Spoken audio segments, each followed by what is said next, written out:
Salom hammaga. Bugun chuchvara yeymiz va foydalarini oxirida aytib o'tamiz.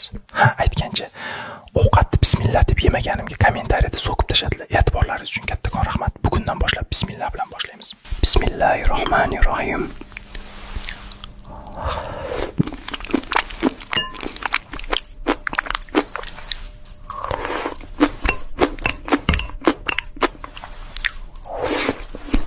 Endi foydalari haqida gapiramiz.